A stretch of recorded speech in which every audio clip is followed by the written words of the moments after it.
चाहे भूखे मर जाना, लेकिन मायके से ये 3 चीजें कभी मत लाना, वरना पति बीमार पड़ जाएगा। दोस्तों, एक गांव में एक सेठ रहता था। उसकी एक लड़की थी। वह सेठ अपनी लड़की से बहुत प्रेम करता था। वह उससे इतना प्रेम करता था कि उसकी जुबान पर कोई बात आ नहीं पाती कि उससे पहले ही वह सेठ उसकी हर मुराद पूरी कर देता। भगवान से मांगने में तो थोड़ा समय लग जाता, लेकिन बेटी ने यदि कुछ मांग लिया तो पिता सबसे पहले अपनी बेटी की इच्छा को पूरी करता था। बेटी कहती कि ऐसा खाऊंगी, ऐसा पहनूंगी, ऐसे रहूंगी, तो पिता कहता था कि बेटी जैसा तुम चाहती हो वैसा ही होगा। अपनी बेटियों से खूब लाड़ प्यार करो, लेकिन याद रखना कि इतना प्यार भी अपने बेटियों से मत करना कि उनका भविष्य खतरे में पड़ जाए, क्योंकि एक दिन तुम्हारी बेटी को दूसरों के घर में जाना है।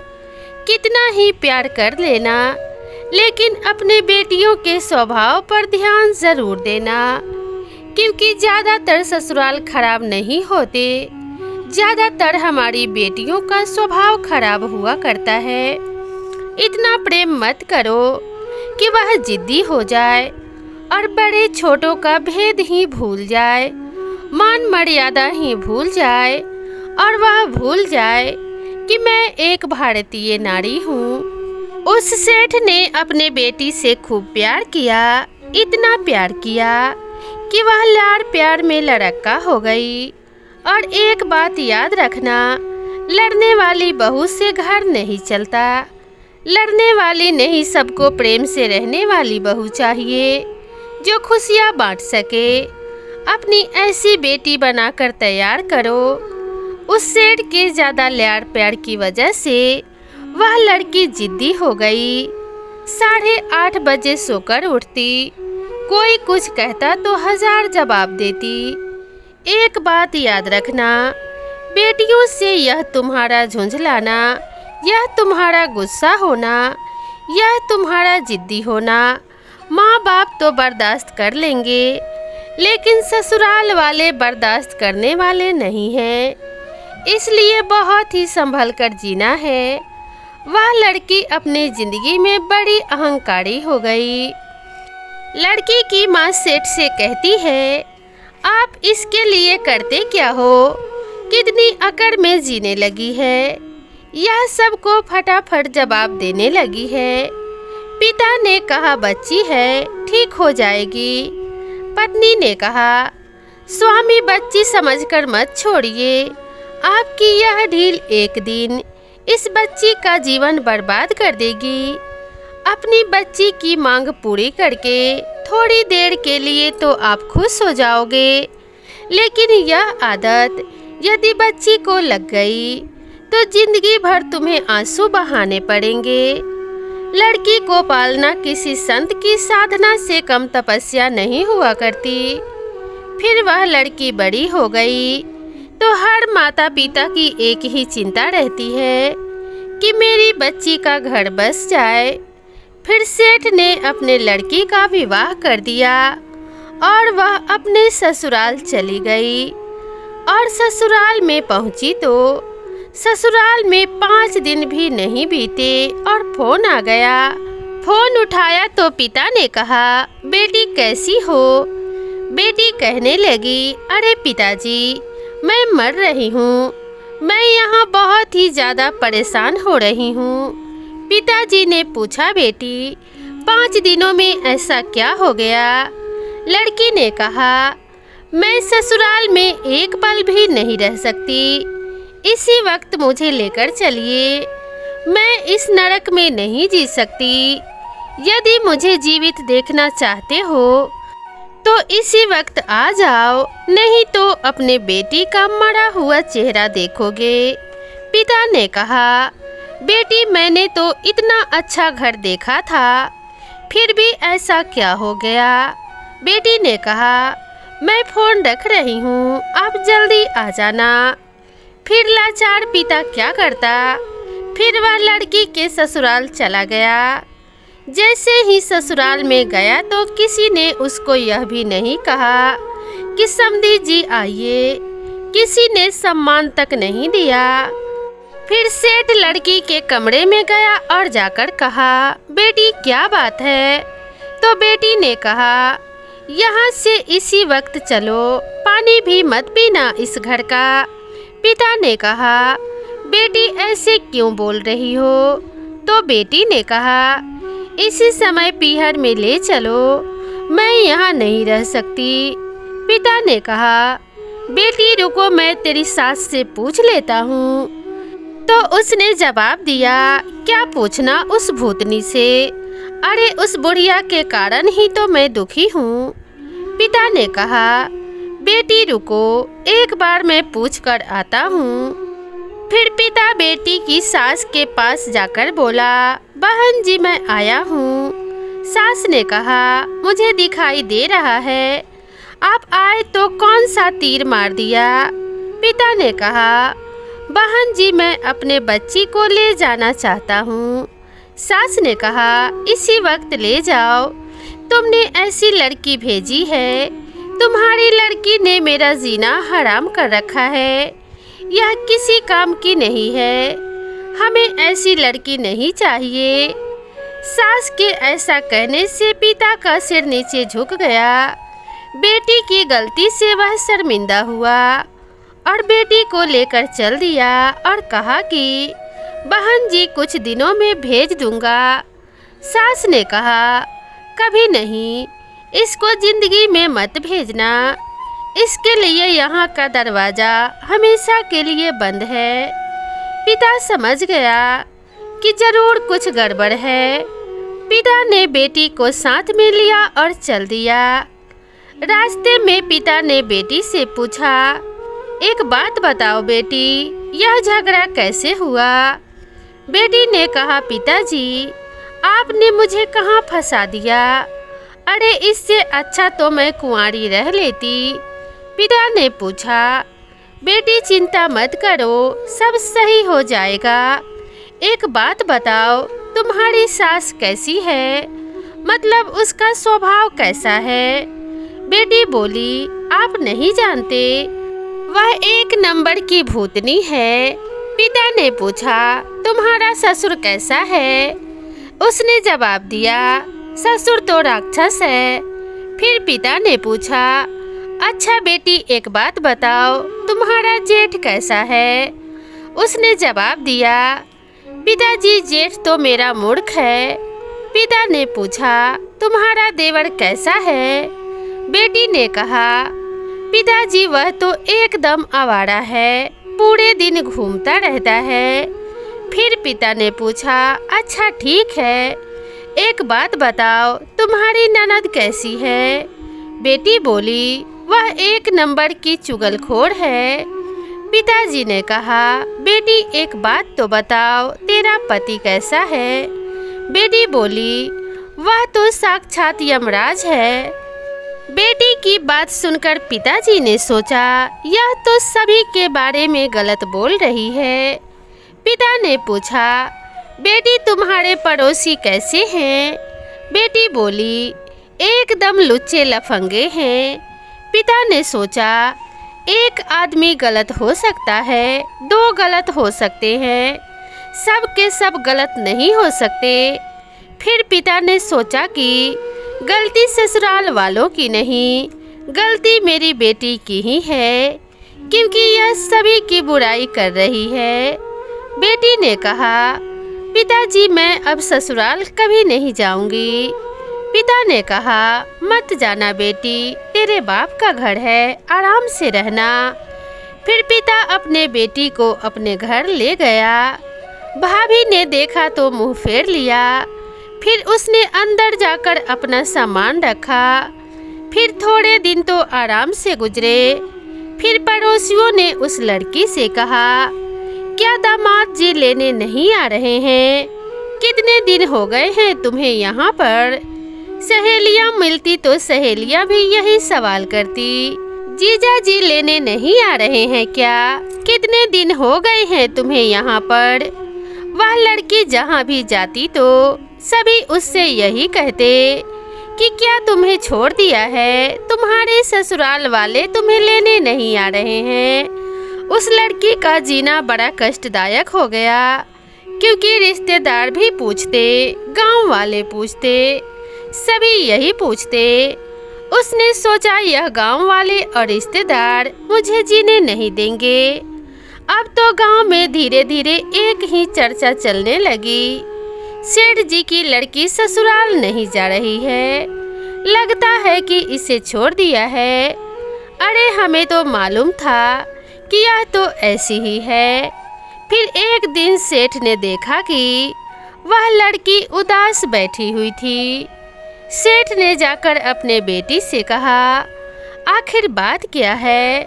बेटी ने कहा, क्या करूं पिताजी, ससुराल में भी मैं दुखी थी और यहाँ पर भी मेरी इज्जत मिट्टी में मिल गई। जिधर देखो वह मुझे शक की निगाहों से देखते हैं। जिससे बात करो तो उसका पहला प्रश्न यही होता है कि जीजा जी कहाँ पर हैं। अब तो जीजा जी ने मेरा जीना ही हराम कर दिया है। इससे अच्छा तो पिताजी मेरी शादी ही नहीं करते। यदि पड़ोसी टोकते हैं और समाज टोकती है तो ऐसे ही टोका करो, क्योंकि किसी का उजड़ा हुआ घर फिर से बस जाए। फिर पिता ने कहा, बेटी मेरी एक बात मानोगी? बेटी बोली, क्या पिताजी? पिता ने कहा, अपने गांव में एक संत पधारे हैं, बड़े पहुँचे हुए संत हैं, मैंने तेरी चर्चा उनसे की। बेटी ने पूछा, क्या बोले संत पिताजी? बेटी, उन्होंने मुझे एक मंत्र दिया है, यदि उस मंत्र का जप तुमने 6 महीने कर लिया तो तेरा ससुराल तेरी मुट्ठी में होगा। बेटी ने कहा, मुट्ठी में होगा पिताजी? हाँ बेटी, तेरा पति तो तेरे आगे पीछे घूमेगा, सास तेरे पैर छुएगी। बेटी ने कहा, सास मेरे पैर छुएगी? पिता बोला, हाँ पैर छुएगी। वह सोचती है मुझे ऐसा ही ससुराल चाहिए। बेटी बोली, उन संत ने और क्या कहा? पिता बोला, उन संत ने बताया कि इस मंत्र का जप करना है। बेटी बोली, पिताजी देखो, मंत्र का जप वप मुझसे नहीं होगा, कठिन काम मुझसे नहीं होगा, कोई सरल काम हो तो बताओ। पिता बोला, ठीक है बेटी, मंत्र का जप मैं कर लूँगा, साधना तू कर लेना। बेटी बोली, मुझे क्या साधना करनी है? पिता बोला, साधना तुझे इतनी सी करनी है, 6 महीने तक किसी को कुछ जवाब मत देना, किसी को कुछ भी मत बोलना, 6 महीने तक ईमानदारी से काम करना। तू तैयार है? तो उसने जवाब दिया, हाँ मैं तैयार हूँ, बस 6 महीने की ही तो बात है। पिता ने कहा, हाँ बस 6 महीने की ही बात है, उसके बाद तेरा ससुराल तेरी मुट्ठी में होगा। बेटी ने कहा, अगर ऐसा नहीं हुआ तो? पिता ने कहा, बेटी यह तेरा घर है, वापस आ जाना और आराम से रहना। फिर पिता अपनी बेटी को लेकर ससुराल पहुंचा। सबने देखा कि कलमोही फिर आ गई। उनसे किसी ने बात तक नहीं की। उस लड़की को गुस्सा तो बहुत आया, लेकिन उसके पिता ने कहा था कि साधना को ध्यान में रखना, 6 महीने तक कुछ भी मत बोलना। फिर उस बेटी का पिता अपनी बेटी की सास के पास जाता है और कहता है कि बहन जी, मैं आपकी बहू को लेकर आया हूँ। सास ने कहा, अरे इसको क्यों लेकर आए हो? यह तो हमारे घर को बर्बाद करने के लिए आई है। यह कैसी बेटी है आपकी? इसे यहाँ से ले जाओ, मुझे इसकी कोई ज़रूरत नहीं है। तब पिता हाथ जोड़कर कहने लगा, बहन जी एक बार इसको मौका दे दीजिए, क्योंकि एक बार तो हर किसी को मौका देना चाहिए। सास ने कहा, ठीक है, अगर आप कहते हैं तो मैं आपकी बात मान लेती हूँ। उसके बाद पिता अपनी बेटी को समझा कर चला जाता है। इधर वह रात भर वहीं पर रुकती है और जब सुबह हुआ तो उठकर अपनी सासू के पास गई और पैर छूने लगी और कहने लगी, माँ जी क्या मुझे आशीर्वाद नहीं देंगी? तो सास गुस्से से भरी हुई बैठी थी, लेकिन जब बहू ने पैर छुए और कहा कि माँ मुझे आशीर्वाद दो, तो उस सास के दिल में झटका लगा और सोचने लगी, यह उल्टी गंगा कैसे बहने लगी है? अरे यह वही बहू है जिसे मैं एक बार कहती थी तो 10 बार मुझे जवाब देती थी। फिर सास ने उसे आशीर्वाद दिया। फिर सेठ की लड़की वहां से उठी और जाकर सीधे रसोई में पहुंची और भोजन बनाने लगी। इधर जब बर्तनों की आवाज आई तो सास ने अपने बेटी से पूछा, यानी उसकी ननद से पूछा कि रसोई में जाकर देख क्या बिल्ली घुस आई है? तब ननद ने बताया, माँ बिल्ली नहीं है, वह तो दूसरी बिल्ली है, मतलब आपकी बहू है, वही काम कर रही है। फिर किसी ने उससे कुछ नहीं कहा। उसने भोजन तैयार किया। भोजन करने के लिए अपनी सासू माँ को थाली परोसती है और खिलाने लगती है। सासू माँ को बड़े ही प्रेम से भोजन खिलाया तो उसका दिल खुश हो गया। इधर जब ससुर आया तो ससुर के पैर छुए और भोजन की थाली लेकर ससुर के पास पहुंच गई और कहने लगी, पिताजी अगर मुझसे कोई अपराध हुआ हो तो मुझे क्षमा करना। फिर ससुर ने देखा कि यह तो हमारी वही बहू है। अगर घर में इसे कोई एक बार कहता तो यह 10 बार उसे जवाब देती थी, लेकिन आज यह हाथ जोड़कर मेरे समक्ष खड़ी है। एक ससुर को और क्या चाहिए? बेटा और उसकी बहू उसकी इज्जत करे, उसका सम्मान करे, समय से भोजन दे दे, समय पर ध्यान रखे, बस यही चाहिए। अब तो सुबह जल्दी उठती और घर का सारा काम काज करने लगती, पति की सेवा करने लगी और अपने जेठ का भी ध्यान रखती, अपनी ननद का भी ध्यान रखती, सबको समय से भोजन देती। लेकिन उसे पिताजी की बात याद है, अगर उससे कोई कुछ कहता तो उसे गुस्सा तो बहुत आता, इनको कच्चा चबा जाऊं। लेकिन जब उसे गुस्सा आता तो उसके पिता की वह बात याद आ जाती कि बेटी साधना को मत भूल जाना, केवल 6 महीने की बात है। अगर उससे कोई क्रोध से बात करता तो उसे गुस्सा तो बहुत आता, लेकिन वह साधना को याद रखती और सोचती कि 6 महीने की ही तो बात है, उसके बाद तुम लोगों को देख लूँगी। फिर इसी तरह से वह सेवा करती गई, सबका ख्याल रखती गई और 1 महीना बीत गया। फिर एक दिन उसकी सास ने अपने बहू को पास में बुलाया और अपने घर की जिम्मेदारी की जो चाबी थी वह उसके हाथ में पकड़ा दी और कहा कि तुम बहू नहीं मेरी बेटी हो, मेरे घर की लक्ष्मी हो और आज से इस घर की सारी जिम्मेदारी तुम्हारे हाथ में सौंप रही हूँ। फिर उसका दिल खुश हो गया। सास ने अपने बेटे को पास में बुलाया और कहा कि यह तेरी पत्नी है, आज के बाद तू जो भी पैसा कमा कर लाएगा वह हमें नहीं बल्कि अपने पत्नी को देगा, क्योंकि यह घर की बहू नहीं घर की लक्ष्मी है, यह घर की जिम्मेदारी का सारा बोझ उठाएगी। अब जब सास ने यह कह दिया तो उसका दिल फूला नहीं समाया। वह सोचने लगी, पिताजी ने सही कहा था। साधना का प्रभाव 1 महीने में ही दिखने लगा। पिताजी ने तो यह कहा था कि 6 महीने लगेंगे, लेकिन 1 महीने में ही साधना का प्रभाव दिख गया। मेरे हाथ में पूरे घर की चाबी भी आ गई और सब लोग मेरी प्रशंसा भी कर रहे हैं। धीरे धीरे 2 महीने बीत गए। जब 2 महीने बीत गए तो उसके सारे विचार ही बदल गए। उसके अंदर प्रेम का भाव जागृत हो गया और अच्छा स्वभाव उत्पन्न हो गया। फिर एक दिन की बात है, सावन का महीना था। अपनी बहन को उसका भाई लेने के लिए आया और कहने लगा कि मेरी बहन को भेज दीजिए। सास कहने लगी, ठीक है बेटा, तुम भाई बहन का प्यार है, इसको ले जाओ, लेकिन ज्यादा दिन के लिए मत रोकना। रक्षाबंधन हो जाए तो उसके दूसरे दिन इसको भेज देना, क्योंकि इसके बगैर मैं जी नहीं पाऊंगी। यह तो हमारे घर की लक्ष्मी है, यह चली जाएगी तो हमारे दिन कैसे कटेंगे।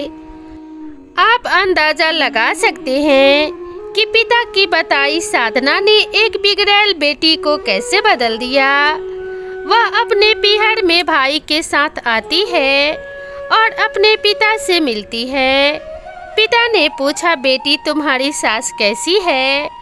तो उसने जवाब दिया, पिताजी वह मेरी अच्छी माँ है और माँ से भी बढ़कर प्रेम करती है। पिता ने पूछा, तुम्हारे ससुर कैसे हैं? तो बेटी ने कहा, पिताजी मेरे ससुर मुझे आपसे भी ज़्यादा प्रेम करते हैं। फिर पिता ने कहा, तुम्हारे जेठ कैसे हैं? तो कहने लगी, पिताजी वह हमारा बहुत ख्याल रखते हैं। फिर उसने कहा, तुम्हारी ननद कैसी है? तो वह कहने लगी, वह तो मेरी पक्की सहेली है। पिता ने कहा, बेटी तुम्हारे पति कैसे हैं? तो वह कहने लगी, मेरे पति मुझसे बहुत प्रेम करते हैं। फिर पिता ने पूछा, तुम्हारे पड़ोसी कैसे हैं? तो उसने जवाब दिया, मेरे पड़ोसी तो बहुत ही अच्छे हैं।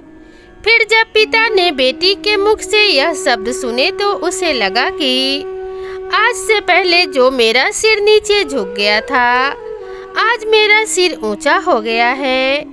मेरी बेटी ने मेरा सिर ऊंचा कर दिया है और मैं फक्र से कह सकती हूँ कि मैं अपने बेटी का बाप हूँ। फिर पिता बहुत खुश हो जाता है। उसके बाद वह अपने पिता के पास रहती है। फिर ससुराल वालों ने तुरंत ही सूचना भेज दी और अपने बहू को बुला लिया। बहू के सारे विचार बदल गए और उस बहू ने जब अपने ससुराल को स्वर्ग बना दिया। अब आपको बताते हैं, चाहे आप भूखे मर जाना, लेकिन अपने मायके से यह 3 चीजें लेकर कभी मत जाना, नहीं तो आपका पति बीमार पड़ जाएगा। वह 3 चीजें कौन सी है? पहली चीज है जिद्दीपन, यानी जो बेटियां जिद्दी होती हैं, जब कुंवारी अवस्था में होती हैं, उनकी शादी नहीं होती है तो वह बहुत जिद्दी होती हैं। अपने माता पिता से, भाइयों से जिद करती हैं कि मुझे ये चाहिए तो मुझे वो चाहिए। माता पिता कहीं से भी लाकर अपनी बेटियों की जिद पूरी करते हैं, लेकिन आपके ससुराल में वह जिद पूरी नहीं हो सकती। इसलिए जो भी जिद्दीपन आपके अंदर है तो उसे अपने मायके में ही छोड़ दें। दूसरी चीज है लड़ाई झगड़ा।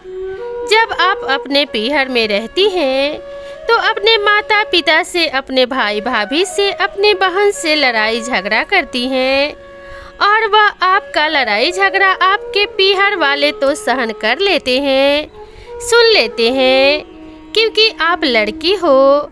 लेकिन वही आदत लेकर अगर आप ससुराल में गई तो अपने ससुराल में सास ससुर से, ननद से, अपने ससुराल के परिवार वालों से अगर लड़ाई झगड़ा किया तो आपका घर बर्बाद होने में देर नहीं लगेगी। इसलिए लड़ाई झगड़ा को पीहर में ही छोड़ दे। तीसरी चीज है कड़वे शब्द बोलना, यानी जो आप कड़वे शब्द अपने पीहर वालों से बोलती हो, उन्हें सुनाती हो, ऐसे ऐसे शब्द अपने माता पिता से कहे, ऐसे ऐसे शब्द अपने भाई भाभी से कहे जो कि बहुत ही कड़वे थे। अपने मुख से जहर के समान जो शब्द कहे, अपने परिवार वालों को सुनाए। उन सब ने तो यह शब्द सुन लिए, लेकिन ससुराल वालों को अगर आप कड़वे शब्द बोलोगी तो वह बर्दाश्त कदापि नहीं करेंगे और आपका घर बिगड़ने में देर नहीं लगेगी। इसलिए हर लड़की को इन शब्दों को अपने मायके में ही छोड़कर जाना चाहिए। तो दोस्तों, इन सभी बातों का ध्यान रखते हुए जो भी लड़की अपने ससुराल में जाती है उसका जीवन खुशहाल हो जाता है।